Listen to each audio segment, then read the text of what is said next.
High বন্ধুরা, কেমন আছো? আশা করি সবাই ভালো আছো। আমি বঙ্গলুথার তুহিন আবার চলে এসেছি। আজকে দেখো, আমার একটা বহুদিনের ড্রিম, একটা টু ওয়ে যে ট্রাস্ট রড আছে, গিটারের যে ট্রাস্ট রড হয়, যারা গিটার বানায় তারা জানে যে গিটারের ট্রাস্ট রড যেটা না থাকলে গিটারের নেকটাকে ঠিক রাখা খুবই মুশকিল। তো সেটা আমার মতো করে একদম হাই কোয়ালিটির, যেটা সবথেকে হাই কোয়ালিটির, জং ধরবে না সেরকম একটা ট্রাস্ট রড আমি বানানোর চেষ্টা করছি আমার পরবর্তী সমস্ত বাজনার জন্যে, যেগুলো নেকওয়ালা বাজনা হবে। কারণ এরকম একটা নিয়ম আছে যে 22 বা 24 ইঞ্চির উপরে বাজনা হলে, সেক্ষেত্রে স্কেল লেন্থে যদি বাজনা হয় 24 ইঞ্চির উপরে, ট্রাস্ট রডটা অ্যাটাচ করতে হয়। তো এখন আমি এই বাঁশ দিয়ে বানাচ্ছি একটা ডেমো, কারণ আজকে কথা আছে যে লেদে আমি কথা বলে রেখেছি। আমারই একজন চেনা পরিচিত দাদা, হ্যাঁ, আমাদের এখানে তার লেদ আছে, শান্তিপুরের বলা যায় সবথেকে পুরনো লেদ। তো সেই লেদে আমার যাওয়া আছে। তো তার আগে আমি একটা ডেমো বানাচ্ছি বাঁশ দিয়ে, এবং আমার কাছে যা আছে তাই দিয়ে। তো দেখা যাক।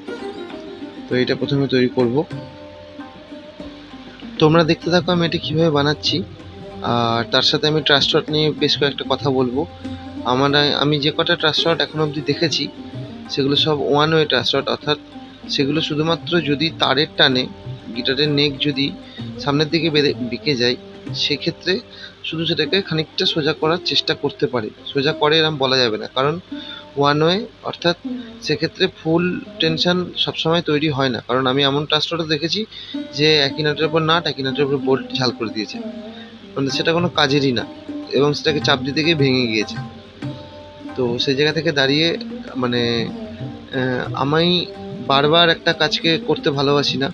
তো আমি প্রচুর পড়াশোনা করি, এবং পড়াশোনা করার পর নিজে আগে বুঝি বিষয়টা, এবং যখন দেখি যে আমি যথেষ্ট বুঝতে পেরেছি, আমি একটা ডেমো বানাই, এবং তারপরে সেটা অরিজিনাল যে রূপ সেটাকে আমি বানাতে চেষ্টা করি। তো এখানে সেটাই বাঁশ দিয়ে আগে তৈরি করার চেষ্টা করছি। এখানে অলমোস্ট হয়ে গেছে। হ্যাঁ, খুব সামান্য একটা কাজ, দুখানা রড দিয়ে হয়। কারণ আমি শান্তিপুরে স্টিল রডটা খুঁজে পাবো কিনা এটা মানে সমস্যার মধ্যে ছিলাম। যাই হোক, সেটা আমি পেয়েছি। তো এটা একটা ভালো ব্যাপার, তোমরা পরে দেখতে পাবে। তো এই যে আমার ট্রাস্ট রডটা দেখো তৈরি হয়ে গেছে, এটা আমার বাঁশের, এটা হচ্ছে ডেমো। এটার যা আছে এটা দেখো, এই দেখো আমি দেখো দুদিকে বেঁকিয়ে দেখাচ্ছি।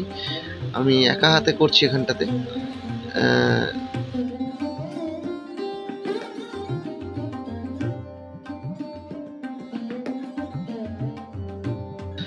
আহ, তো এই দেখো, এটা দেখো, এইদিকে দেখো হালকা ব্যাঙ্ক হয়ে গেছে।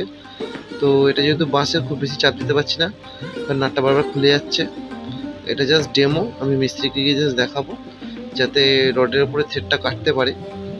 তো এখানে যে বাঁশের যে ডগায় যে নাটটা লাগানো আছে, সেটা ডাইরেক্ট ওখানে ওই রডের উপর থ্রেডটা হবে পুরো। তো এরকম একটা কিছু প্ল্যানিং আছে। তো দেখো দুদিকেই দেখো একটা ব্যাঙ্ক হয়ে যাবে। তো যেরকম প্ল্যানিং ছিল সেই মতোই দাঁড়িয়েছে। এটা প্রায় আমার 4 বছর চেষ্টাই আজকে এই জায়গায় এসে দাঁড়িয়েছে বিষয়টা। এটা দেখো সমান হয়ে গেল। এবার দেখো উল্টো দিকে দেখো বেঁকে যাবে। হ্যাঁ, তো এই হচ্ছে ব্যাপার। সো আমরা ফাইনালি চলে এসেছি লেদে, একটা যন্ত্র নিয়ে এসেছি। এই যন্ত্রগুলোতে এবার ট্রাস্ট রড বসবে, এবং যেহেতু বড় নেক, ট্রাস্ট রড ছাড়া এইটা করা খুব মুশকিল। তো এখন হচ্ছে প্রথমেই মিস্ত্রি দেখে কিছু বললো না, দেখলাম চুপ হয়ে গেল। বললাম থ্রেড করতে হবে।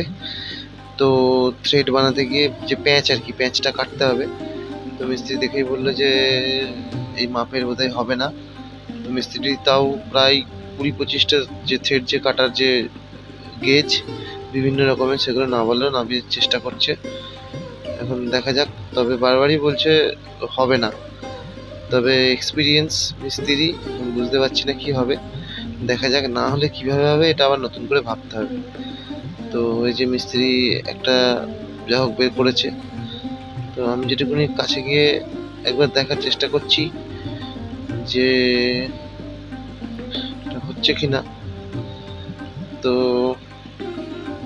আমি যেটুকুনি বুঝছি যে খুব একটা ডিপ হচ্ছে না, মানে একটা ট্রাস্টকে টেনশন দেওয়ার জন্য যতক্ষণ ডিপ হওয়া প্রয়োজন আমার দেখে যা মনে হচ্ছে অন্ততপক্ষে 0.5 mm থেকে 0.7 mm ডিপ হওয়া প্রয়োজন, সেটা হচ্ছে না। তো সেই জায়গা থেকে তাও মিস্ত্রি বললো দাঁড়াও একবার দেখি। মিস্ত্রি আরো দু একটা ছাড়ছে, যে গেজের যে বিভিন্ন যে সেট যে কাটার, সেই কাটারগুলোকে নিয়ে ছাড় একটা চেষ্টা করলো, কিন্তু আমি ভালো করে দেখে বললাম যে না, এরমভাবে হবে না। তো সেক্ষেত্রে এখান থেকে আমার মনে হলো যে প্ল্যানটা চেঞ্জ করতে হবে, না হলে মুশকিল হয়ে যাবে। কারণ থ্রেডে কোনো রকম কিছু বোঝাই যাচ্ছে না, যেটুকুনি থ্রেড যে হচ্ছে কি হচ্ছে না, এইটুকুনি থ্রেডে হবে না, ফসকে যাবে। তো ফাইনালি এখানে আমরা নাট বোল্ট এবার আমরা ঝাল দেবো। তো নাট হচ্ছে যেগুলো আর কি ছোট ছোট যেগুলো হয়, আর বোল্ট হচ্ছে লম্বা যেটার মধ্যে প্যাচ থাকে। তো সেই নাটগুলোকে এখন এরমভাবে ঘষে গোল করে নিচ্ছি, কারণ শেপে নিতে হবে। আর কারণ দুটো রড একদম যতটা ক্লোজলি বসানো সম্ভব ততটা ক্লোজলি বসাতে হবে সঙ্গে পুরো সিস্টেমটা। তো এখানে আমরা নাটগুলোকে মোটামুটি করে নিয়েছি।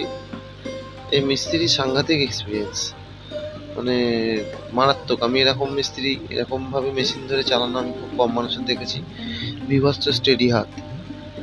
তো যাই হোক, তো এখান থেকে এবার ফাইনালি মোটামুটি আমরা করে ফেলেছি। ট্রাস্টড বানানোটা এমন কিছু ব্যাপার না, কিন্তু ট্রাস্টডের যে বিষয়টা সেটাকে বুঝে ওঠাটা একটা খুব বড় ব্যাপার। আর ওই যে বললাম যে বারবার আমি কেন 4 বছর ধরে আমি শুধু ভেবেছি এবং কিভাবে কি করা যায়, এবং সবচেয়ে সহজ পদ্ধতিটা আমাকে ভাবতে হবে। তো এটা দেখো, এটা কিন্তু অলমোস্ট আমি যদি এরপরে নেক্সট টাইম বানাতে যাই হয়তো আমার 0.5 ঘন্টা পুরো লাগবে না একটা বানাতে। তো এটা হচ্ছে নাট ঝাল দিয়ে হলো। তো এটা একটা স্টিলের নাট এখানে ঝাল দেওয়া হলো, তো যাতে এখানে জং না পড়ে।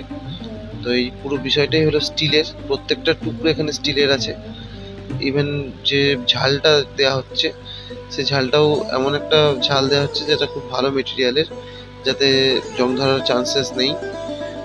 এবং সাধারণত ট্রাস্টডে আমি দেখেছি সব লোহা ইউজ করে বেশিরভাগ ক্ষেত্রেই, আমাদের লোকাল যেসব ফ্যাক্টরিগুলো আছে যারা বাল্কে কাজ করে। তো আমি বাল্কে কাজ করব না, কিন্তু আমি একদম প্রপার কাজ করব এবং একটু দামি কোয়ালিটির মাল বানাবো, সেই কারণে আমি এরকমভাবে স্টিলের পুরো জিনিসটা বানিয়েছি। তো এই দেখো ট্রাস্টরটা পুরো রেডি হয়ে গেছে। তো আর সব থেকে বড় কথা হচ্ছে দেখো, এটা আমাদের একদম দেশি স্ক্রুড্রাইভার, সেই স্ক্রুড্রাইভার দিয়ে আমাদের এই ট্রাস্টরটাকে ঢল বা টান করা যাবে, কোনো সমস্যা নেই। একদম হাতে, এটা আমার ইচ্ছা করেই করা, কারণ এলএন কি আমাদের এই ইয়েতে সবসময় খুঁজে পাওয়া সম্ভব না, বা একটা এলএন কি ক্যারি করা, কিন্তু আমি এই ট্রান্সফারটা যে কোনো সাইকেলের দোকানেও খুঁজে পাবো। বা এই যে এই ট্রান্সফারটা ঠিক করার জন্য লাগবে এই যে স্ক্রুড্রাইভারটা, এটা আমি যে কোনো সাইকেলের দোকানে আমি খুঁজে পেয়ে যাবো, সেই কারণে আরও এই ট্রান্সফারটা করা, এই এরকম সিস্টেমটা করা। তো এরকম একটা ন্যাচারাল ভাবনা থেকে। তো দেখো এখানে দুদিকেই কাজ করছে। তো খুব শিগগিরই আমার বিভিন্ন রকম যন্ত্র আসবে ট্রাস্টর দিয়ে, এবং এছাড়াও ট্রাস্টরের বিভিন্ন রকম ডেভেলপমেন্ট চলবে। চলো, ভালো থেকো, সুস্থ থেকো।